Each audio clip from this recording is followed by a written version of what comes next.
Amen. Ang galing naman, Jerome. Praise the Lord. God bless you. Magandang umaga po sa ating lahat. It's good to see you. Ang ating pong mensahe this morning ay ating pong kukuhanin sa aklat po ng 1 Corinthians chapter 2. Kung kayo po ay may mga banal na kasulatan, I'd like to invite you. 1 Corinthians chapter 2, verses 1 to 5. Babasahin po natin from the NIV. It's on our screen. Let's listen as we read the word of the Lord. 1 Corinthians chapter 2, verses 1 to 5. And so it was with me, brothers and sisters. When I came to you, I did not come with eloquence or human wisdom, as I proclaimed to you the testimony about God. For I resolved to know nothing while I was with you, except Jesus Christ and Him crucified. I came to you in weakness, with great fear and trembling. My message and my preaching were not with wise and persuasive words, but with a demonstration of the Spirit's power, so that your faith might not rest on human wisdom, but on God's power. May the Lord bless the reading of His holy word. Let's bow our head to the Lord in prayer. Salamat po, Panginoon, sa pagkakataon na kami po ay minsan pa makapag-aral ng iyong mga salita, magbulay-bulay ng iyong mga salita. At salamat po, Panginoon, na ang iyong banal na Espiritu ang aming gabay, ang aming guro, ang aming liwanag sa pag-aaral ng iyong mga salita. We pray you help us to receive, help us to understand, and help us to apply your words in our lives. This is our prayer in Jesus' name. Amen and amen. Kung atin pong babasahin, ito pong mga unang chapter ng Book of 1 Corinthians, makikita po natin na ang dinidil ni Apostle Paul ay yung mga divisions sa church ng Corinth. Ano po ang cause ng kanilang divisions? Sapagkat meron pong iba't ibang mga factions o pagkakabahagi sa Corinth na naka-align sa mga paborito nilang messenger. Sabihin nga po natin, messenger. Yeah, thank you, messenger. Ang sabi po ng iba, kami ay tagasunod ni Apollos. Si Apollos po ay isang eloquent speaker. Galing po siya sa Alexandria, Egypt, well-trained sa kanya pong pangangaral. Nang sabi naman po ng iba, kami ay kay Peter or Cephas. Si Peter po, mga kapatid, ay isa sa 12 alagad na ginagamit ng Panginoon to show signs and wonders and miracles and healing. So marami sa kanila, sinasabi nila na kami ay tagasunod ni Pedro. At ang sabi nilang iba naman po, kami naman ay tagasunod ni Paul. Sapagkat ang Corinth po, mga kapatid, ay tinatag ni Apostle Paul. Marami pong mga simbahan at mga gawain na itinatag ni Apostle Paul. Isa po itong Corinth. At meron naman po nagsasabi na, kami ay kay Kristo. Hindi kami sumasama sa mga division. So even in the New Testament times, may mga tao na ang kanilang focus ay sa mga mangangaral or messengers. Kaya po napakahalaga yung salita ni Pablo tungkol sa mga messengers. Number 1, dito po sa may chapter 2, verse 1, mga kapatid, nang ako'y dumating sa inyo, hindi ako dumating na nagpapahayag sa inyo ng patotoo ng Diyos sa pamamagitan ng matatayog na pananalita o karunungan. In other words, hindi nagde-depend si Apostle Paul sa mga karunungan ng tao, sa mga kakayahan ng tao. Sabi niya, nang ako ay nagpapahayag sa inyo ng patotoo ng Diyos o yung pong tinatawag na testimony of God. Hindi niya dinadaan sa eloquence. Hindi niya dinadaan sa human wisdom, yung kanyang pagpoproclaim. Kaya nga po, mga kapatid, hindi po dahil ang isang tao ay aral.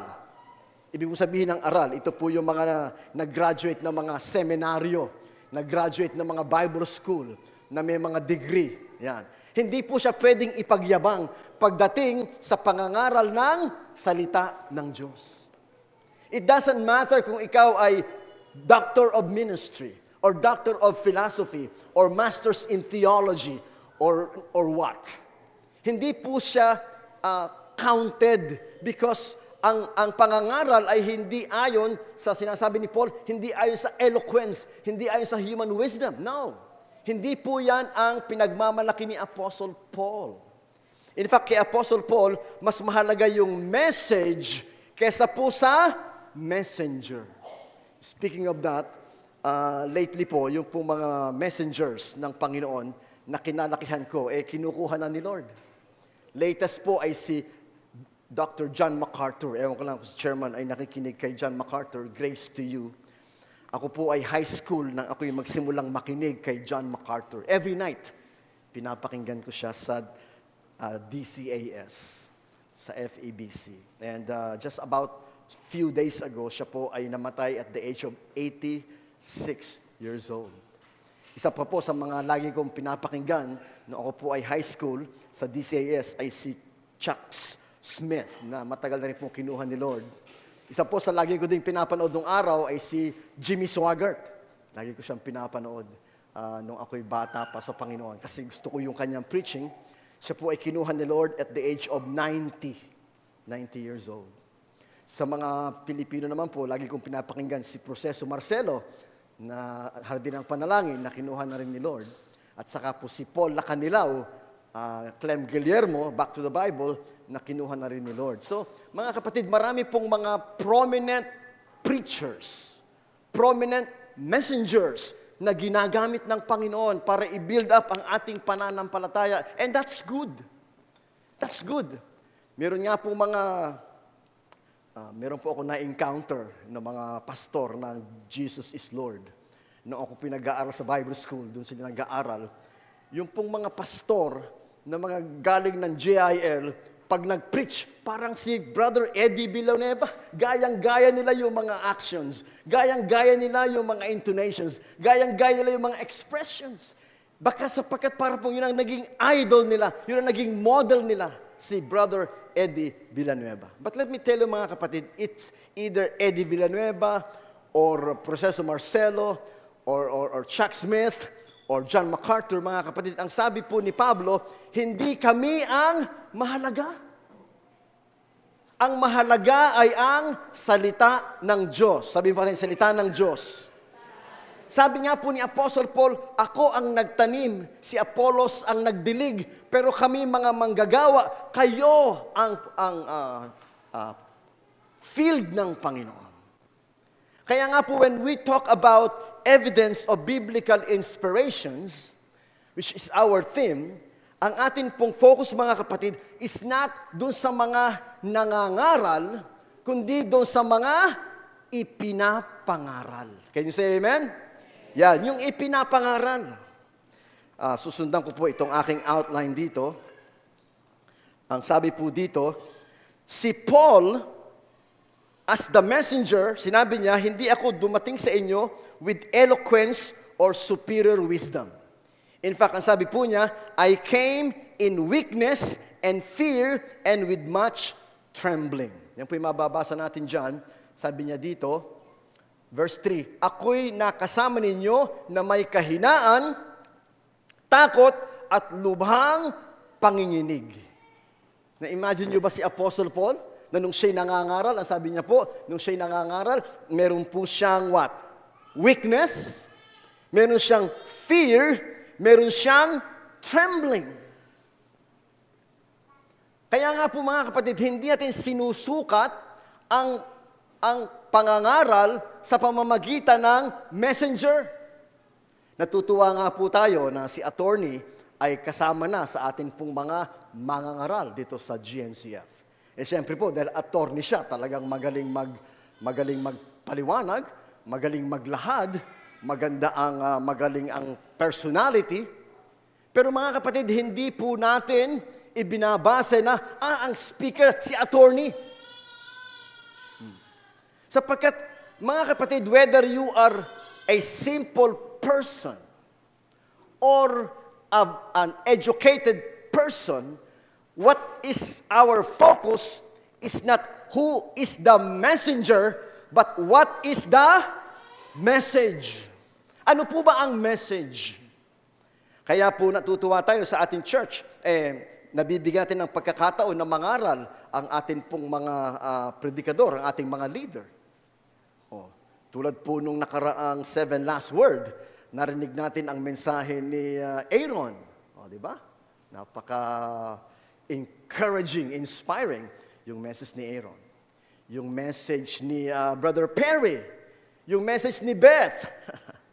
Yung message ni Brother Romeo.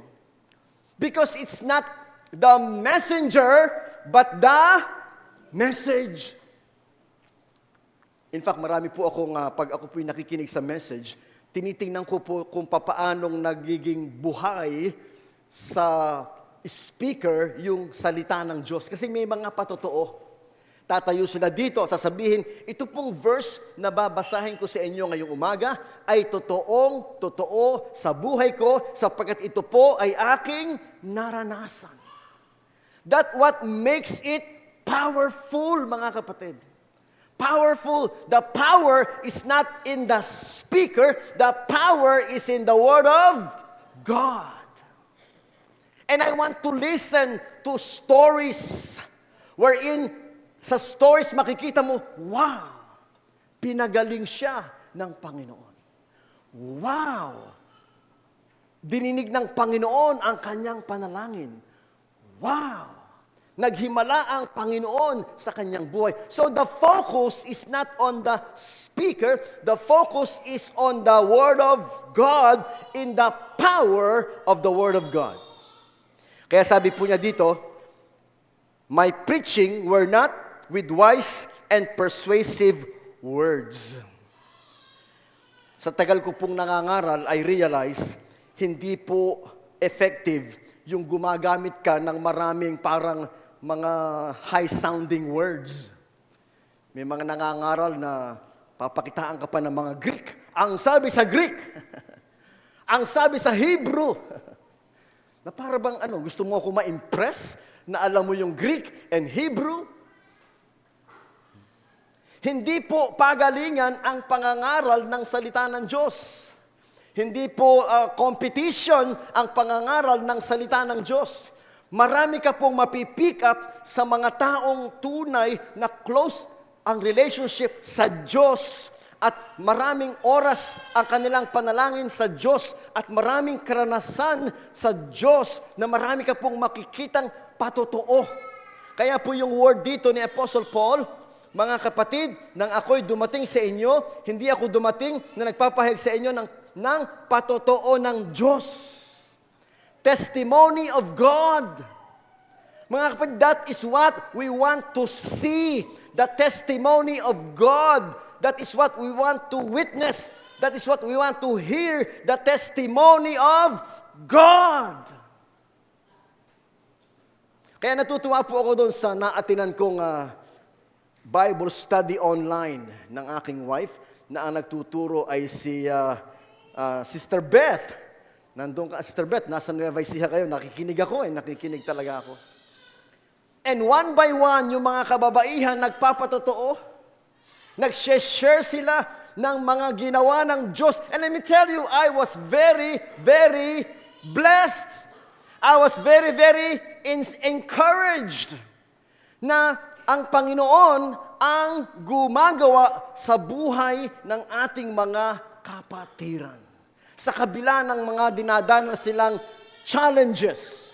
Yun po ang isa sa mga word na nag-stick sa aking mind nung sinabi po ni Chairman kung ano ang ating theme for the month of July.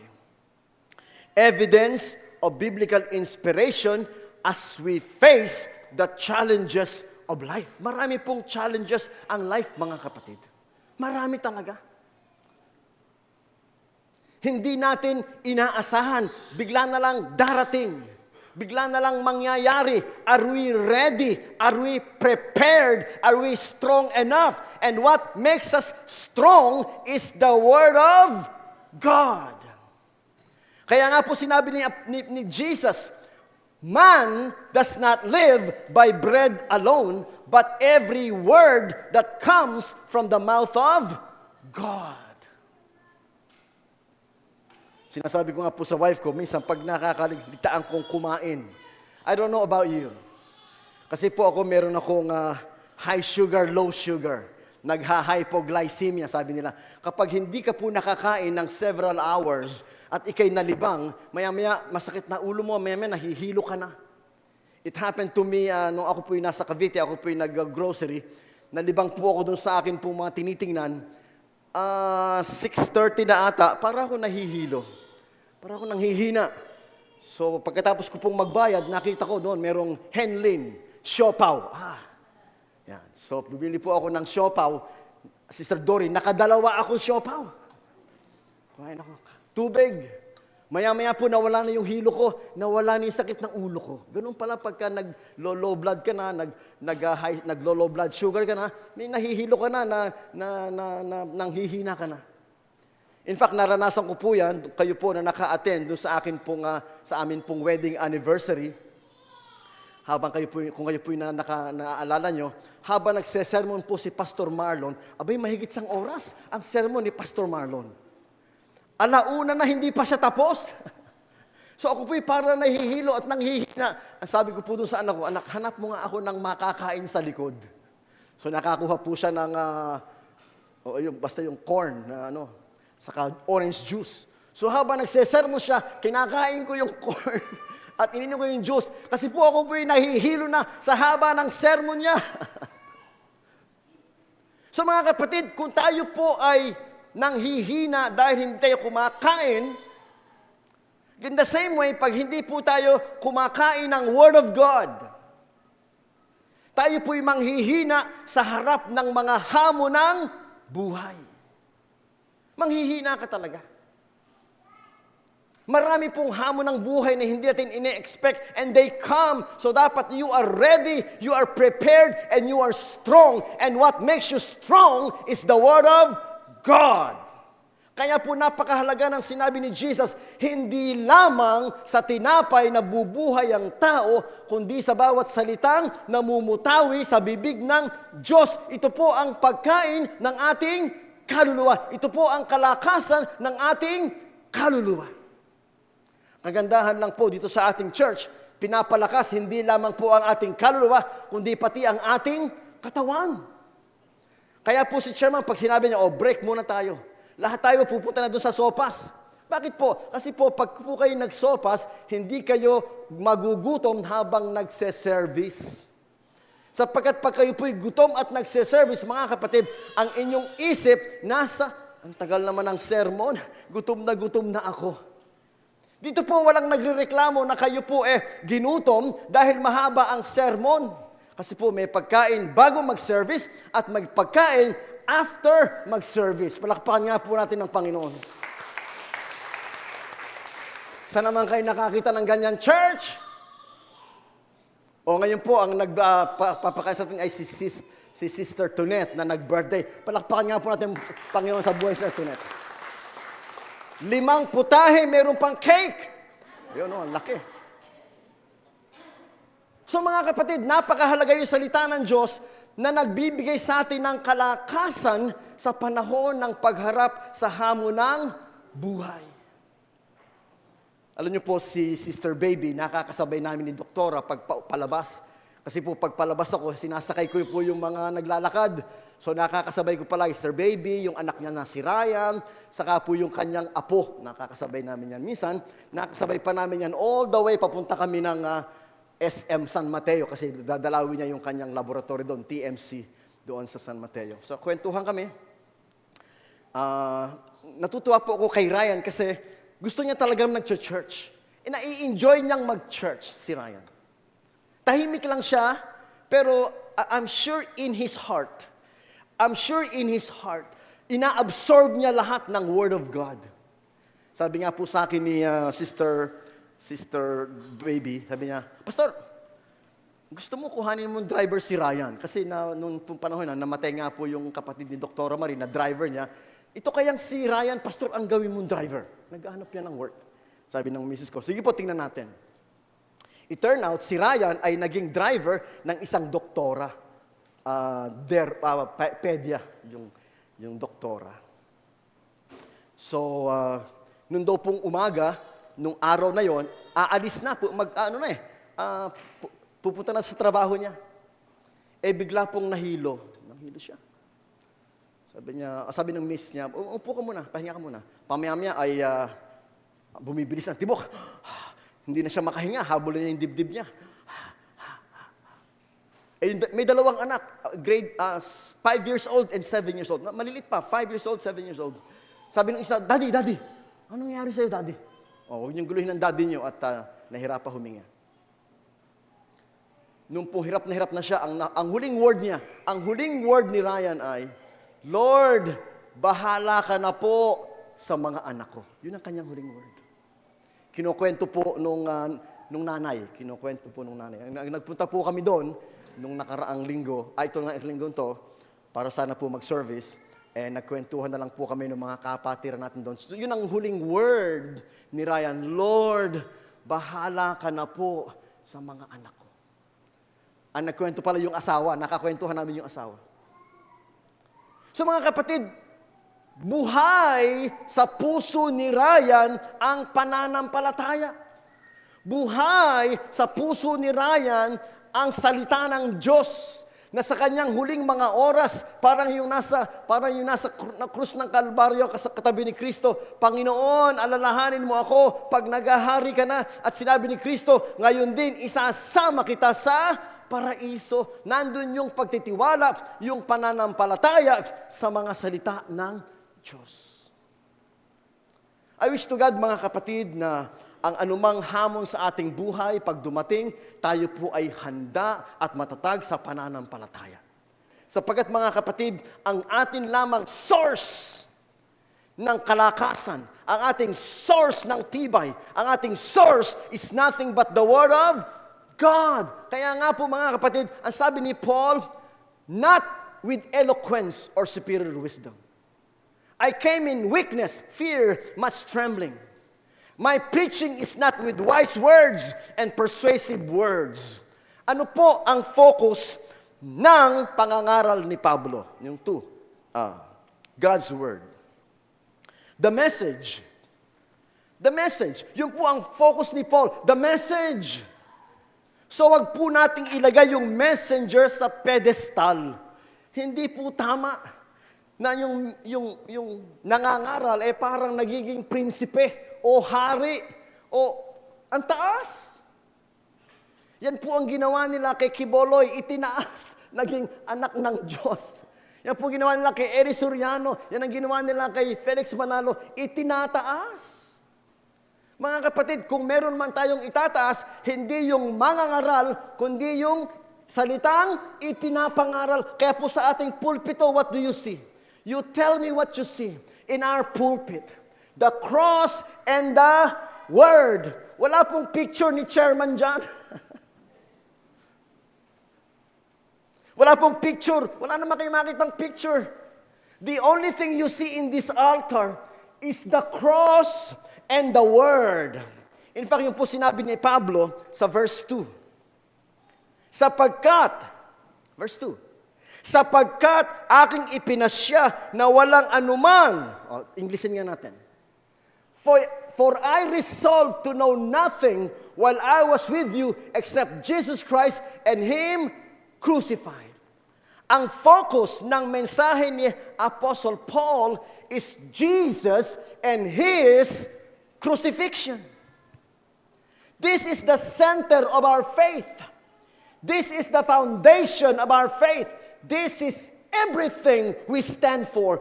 Jesus and Him crucified. Because without Jesus, there is no salvation. So kung ang nangangaral janitor o CEO, it's the same message. It's Jesus crucified.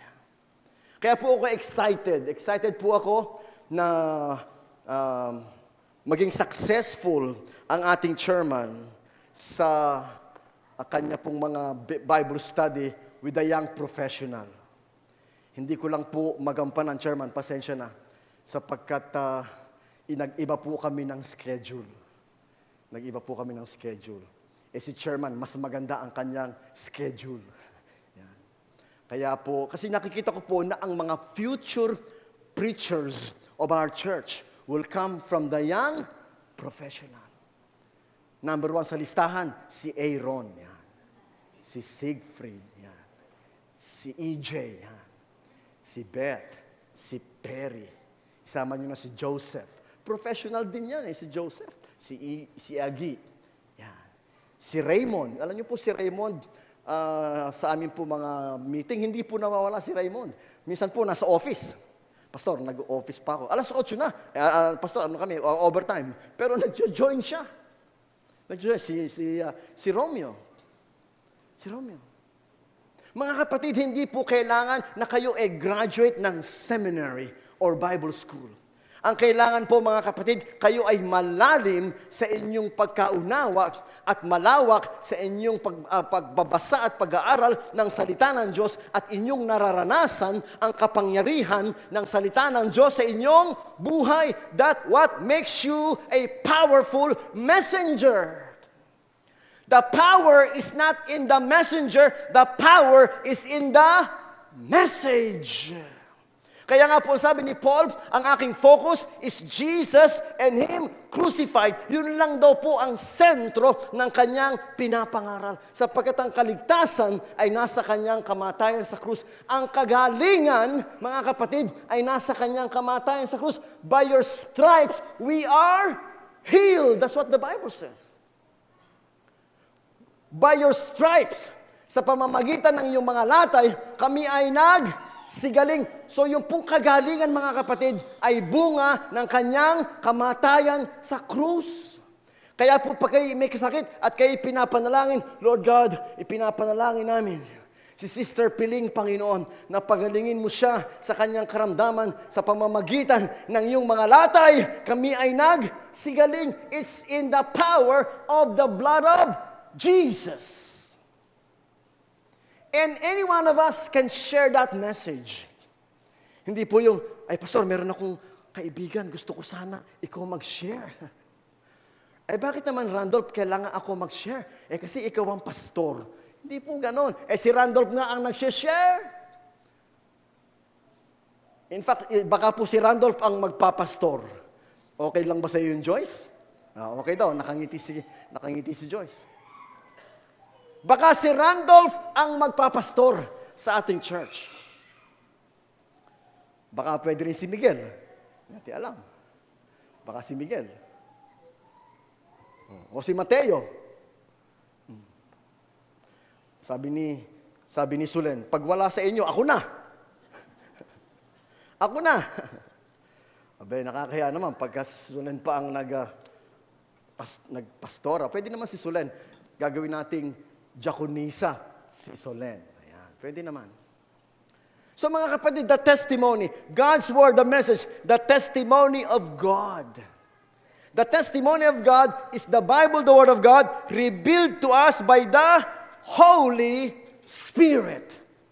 Kaya po ang Bible, mga kapatid, ay inspired, eternal, unchanging, forever. Ang sabi nga ni Jesus, heaven and earth will pass away, but my words will never pass away. Ang sabi ni Peter, grass withers, flowers fall, but the word of the Lord endures forever.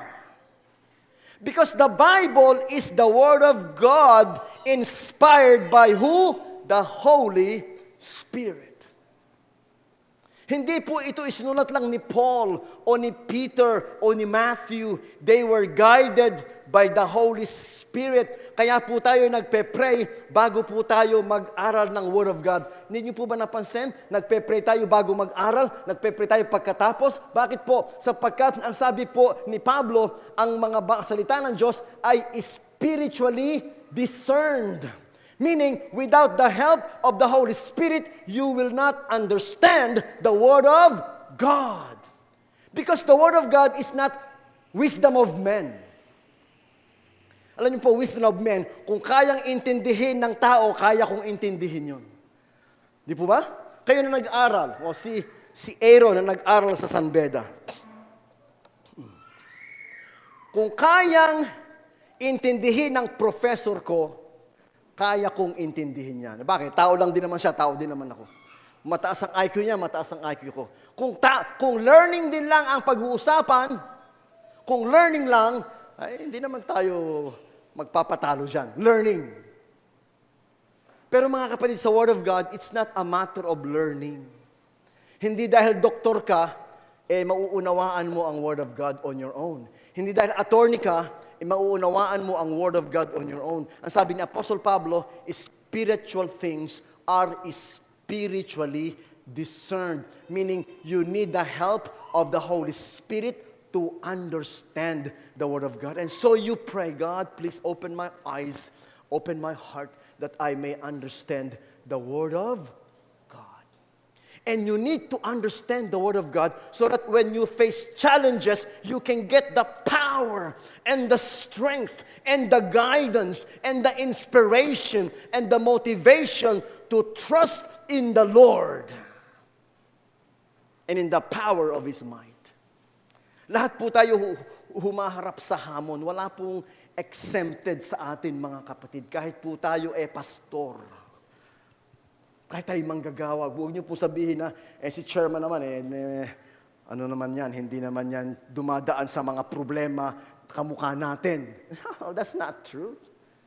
Lahat po tayo dumadaan sa mga problema at hamon ng buhay. Kay chairman, o pastor, o diakono, o predikador, o janitor. Pare-pareho po tayong humaharap sa mga hamon ng buhay. At pare-pareho po tayo, mga kapatid, na binigyan ng Panginoon ng privilege to draw strength and power and inspiration from the Word of God. From the Word of God. Sabi po dito, the message is centered in Christ and His death on the cross. The central message of the whole Bible, the central message of the whole Bible is the cross. Kaya nga po sabi niya, our faith may rest on God's power. Yun po ang sabi niya.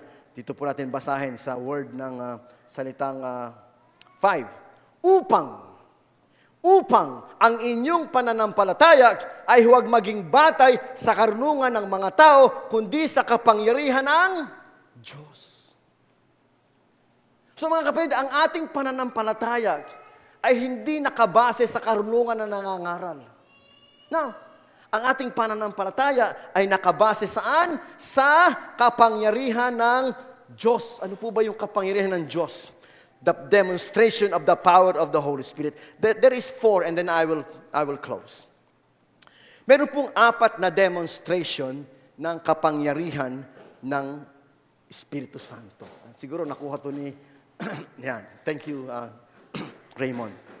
Number 1, the Spirit convicting people on sin, righteousness, and judgment. Yan po mga kapatid ang hindi kayang gawin ng mga mangangaral, yung mag-convict. Pwede yung magpa-guilt trip. May mga pastor gano'n, nagpapa-guilt trip. Oh. In fact, yun po ang isa sa mga na-share sa akin ni Eliza when I was talking to her.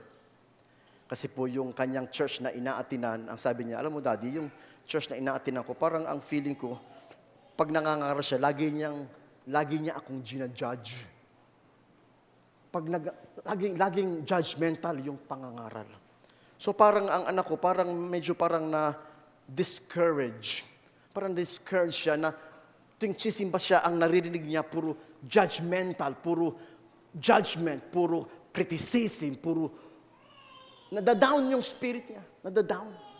Na-discourage siya. Mga kapatid, sometimes yun ang nagiging manipulation ng nangangaral. Guilt trip. O kayong hindi nagtatights. O kayo na laging late. O kayo na laging mga absent.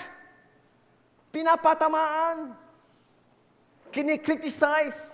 Ang sabi ni Apostle Paul, the Holy Spirit, hindi po judgmental, kundi the Holy Spirit is the power that conviction.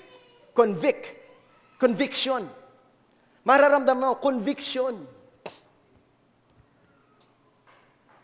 Sabi po ng aking wife, Daddy, ibigay na natin yung pledge natin sa sound system. Sabi ko, may pera ka ba? Kung gusto mo, hatiin mo na. 5 muna, 5 ulit. Ang conviction niya, hindi, bibigay ko na lahat. Conviction niya yun eh. Conviction. In fact, yung pong mga nag-pledge, mga kapatid, wala pong pumilit sa inyo na kayo mag-pledge. Di po ba? Hindi po kayo parang ginilty trip na, magbigay naman kayo. Hindi. Sinabi lang ni chairman na ito pong mga speaker na to, 1982 pa. Kung kayo po'y kinikilos ng Diyos magbigay. Aba, may nag-pledge 10,000. Wow. Napakabilis. 5,000. 2,000. Yung iba po, on the spot. Pagkatapos ng service, inabot na kay Sister Jo. Sister Jo, ito na. Ano po yun? That is the conviction of the Holy Spirit. Holy Spirit. Ang Holy Spirit po, ang nagngungusap sa inyo, magbigay ka. Ang Holy Spirit ang nangungusap sa inyo, magturo ka, magpakanta ka, mag-serve ka.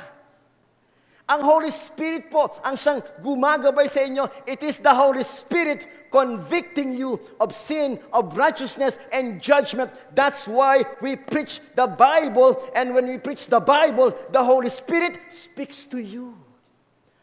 Kung kayo po'y nakakagawa ng kasalanan, at kayo po ay nagko-convict, isuko nyo sa Diyos. Hindi po namin kayo pinapatamaan ni chairman, wag po nyo sabihin na, ayan, pinatamaan na naman ako. Hindi po kami nagpapatama.